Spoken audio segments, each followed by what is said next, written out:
why Sarah Paxton replaced Kimberly J. Brown as Marnie, especially because Brown has said that she was like available. Marnie had been in 3 of the films. She was clearly Marnie, and then you bring in this girl and you're trying to just pass her off as Marnie. You crushed me. You crushed 90s kids everywhere when you did not bring Kimberly J. Brown back. I will never recover. You're feeling very passionate about this. I could barely watch this one. I feel like I'm getting a sunburn. I have a responsibility. For Halloween Town fans everywhere. A mother and daughter duo has a bond that goes deeper than most, with a popular podcast focusing on all things magic and mythology and pop culture. We are so happy to have the hosts of Uncle Bob's Magic Cabinet podcast, which we'll explain in just a minute, Lazar and Leigh Morrissey, here with us today. Thank you both. Yeah, sure. Thanks for having us. It's so much fun to listen to and to watch some of the clips when you post them. It's a really fun time. Thank you. I have to start first though with the name, because where does the name of the podcast come from? Yeah, so we're a pop culture podcast. It's actually a Buffy the Vampire Slayer show reference. So, if you know, you know. If you know, you know. Right. Yeah, so the gang used to hang out at a magic shop, and it's called the Magic Box in the later seasons, but if you go back in seasons, it was originally called Uncle Bob's Magic Cabinet. Yeah. So it's it's a deep cut. Deep cut. Yeah, but that's everything we talk about on our show, everything you'd find in like a magic shop. So both of you are kind of really deeply invested in this. Very much so. Did that come from when you were a kid, or how did this evolve? I mean, that's been one of the things that has bonded us, ever since she was little, is the pop culture aspect, movies and books and music. We were always, at the library. I mean, we were just always enmeshed in pop culture. Right. And then we had a business together. She's an herbalist, so we had an online apothecary. Right. Cool. Yeah, because I'm the social media girl, so I was like, I'll help you out. And then it took off, but then when the pandemic hit, our sales kind of ended, and we had to stay connected to the community we built, and we were like, why don't we start a podcast and just keep it going? And then 3 years down the road, we're still here. Yeah, we started doing lives, and they just really liked the banter between us, because with the apothecary, they were just kind of seeing us behind the scenes. Right. And so then they just wanted more.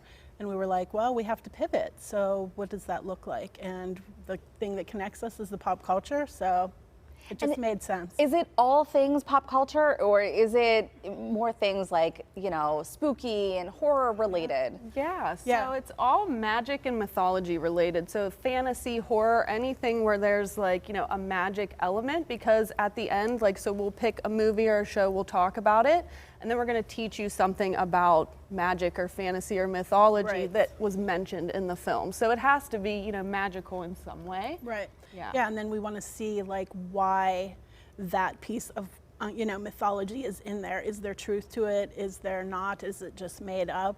Where does that come from? So can you give us an example? Can you give us something that was really popular that you guys got a lot of responses from? Sure. Yeah, we did Twilight, which was big when I was. I read all the books. I read all the books. Read all the books. Watched the movies. We've been to Forks, Washington. We're big Twilight fans. So I talked about the movie, and then apples are a big theme in the book and the movie. The cover. And so I talked about the folklore behind apples and how to use them in magic, how to use them in everyday life, and if they're mentioned in mythology. It's like a deep dive on something that relates to the pop culture topic. It's so interesting. Well, tell me something about apples. How can I use it for my benefit? Oh my gosh. Other than keeping the doctor away, which we know may not be. Scent around this time of year. Scent magic. Sure. Bring that. Or if you cut the apple, you get the 5-pointed star. And so the 5-pointed star indicates fire, earth, air, water, self. So it's really about, balance, and you want that in your home. Yeah, especially this time of year. I would just put apples everywhere. Yeah. So interesting.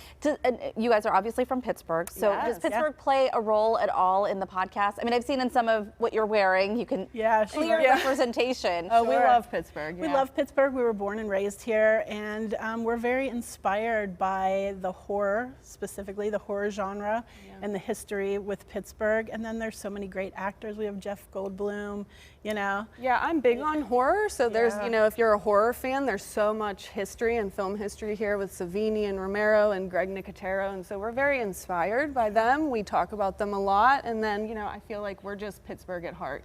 We have that innovative spirit that we bring. Tenacious, never give up spirit. And I think that transcends to our podcast, because we have listeners all over the world. That's so cool. And so people are now well, we want to come to Pittsburgh because you guys talk about it so much and there's so many cool things. They want to know about the French fries on the salad. I get DMs about that quite often. They're like, is that a real thing? I'm like, yeah. Yes, and if you try it, you will never go back. Like, you can't have a regular salad again. Yeah, so, exactly. Do you feel that this has strengthened your bond? I mean, just watching the two of you, honestly, it's so wonderful to see, but it's more like friends sitting together than a mother-daughter, which I think we all hope to accomplish when we have adult children in our lives later on. I was going to say, we get Gilmore Girls comparisons quite often. Do you? Yeah, we do. It's nice because, you know, life gets busy, and sometimes when we sit down to record, that's like our only time in a week that we get to hang out and talk. And so, I'd say it's strengthened our bond for sure. Yeah. It's just kind of like sitting down and chatting with an old friend. Yeah, and my husband is the producer. He does all of the audio. So it's a family affair. It really is, Yeah, absolutely.